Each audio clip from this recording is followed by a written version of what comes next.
Welcome to One Man Army, the game where you amass as many touches as possible before time runs out. The key here is to level up enough to convince your coach to just keep feeding you the ball.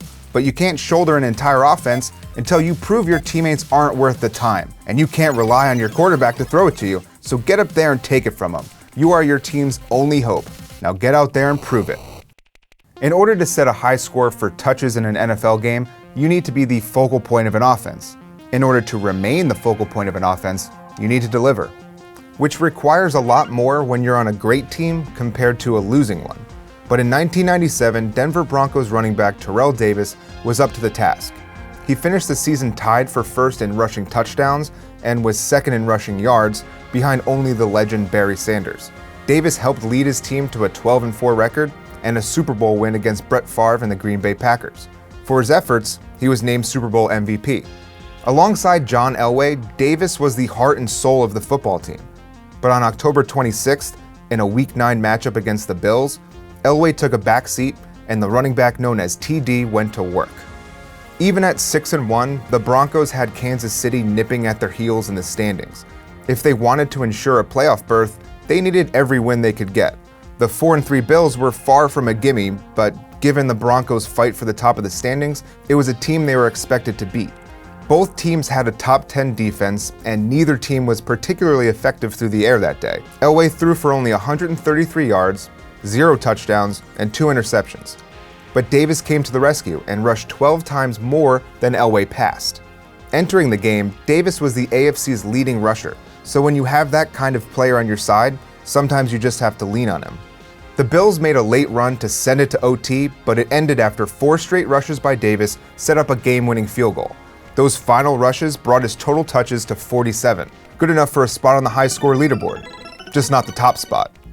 47 is a great achievement, but 2 players managed to get their hands on the ball 48 times. Only one of them did it in regulation.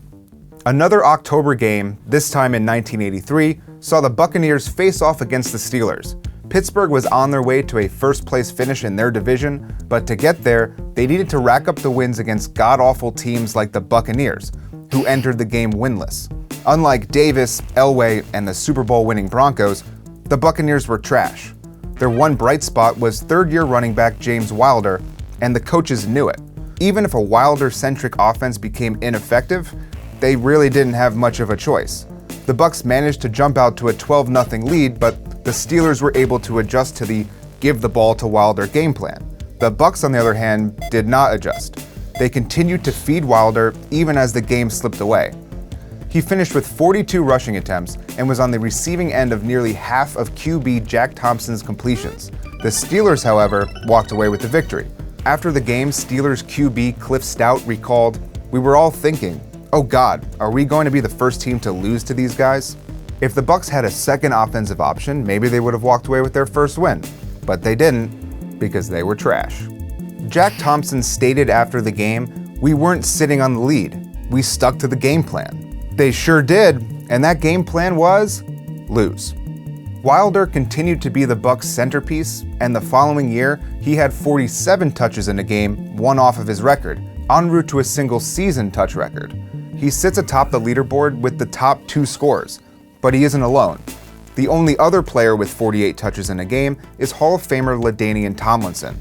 In a matchup dubbed the Battle of the Running Backs, rookie Clinton Portis and his Denver Broncos met with Tomlinson and the Chargers in a battle for first place in the division late in the 2002 season.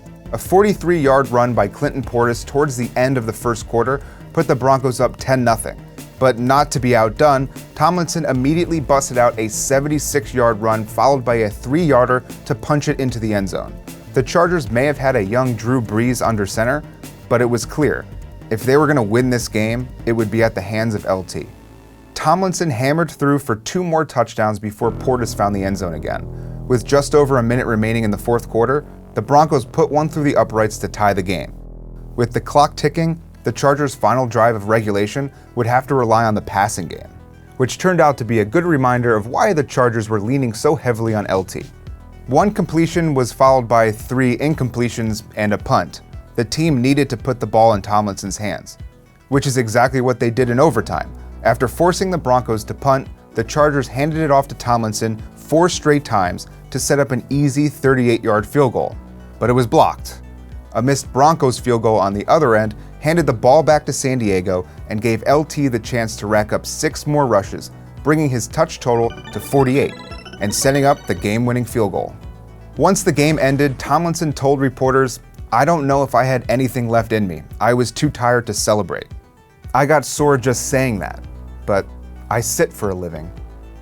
In today's passing-focused league, it's hard to find a team that'll depend on their ground game, and when they do, it's almost always a running back by committee, giving less opportunity for a single running back to shoulder the load of an entire offense. The only players with more than 40 touches in a game since 2010 are DeMarco Murray, David Johnson, and Le'Veon Bell. In Bell's case, he found himself in the prime position. He was the clear workhorse back in a game against Buffalo in the snow. Once inclement weather is involved, the passing game becomes immediately more risky. But if you have one of the best running backs in the league, the choice becomes clear. Feed him. Ben Roethlisberger threw 3 interceptions, but Bell was rock solid, racking up 3 touchdowns and 298 yards from scrimmage on 42 touches. A high score for the decade, but still only sniffing at the touch leaderboard. With a focus on the passing game, you'd think that more receivers would get into the mix. But the wideouts with the most touches in a game have only 21. Brandon Marshall, which was all receptions, and Terrell Owens, who had 20 receptions and a 5-yard run. It's a running back record, and with a shift away from ground and pound offenses, it might be quite some time before we see another high score. Thanks for watching this episode of High Score. Check out all the other episodes and hit subscribe and hit the bell and stay tuned to SB Nation. Thanks.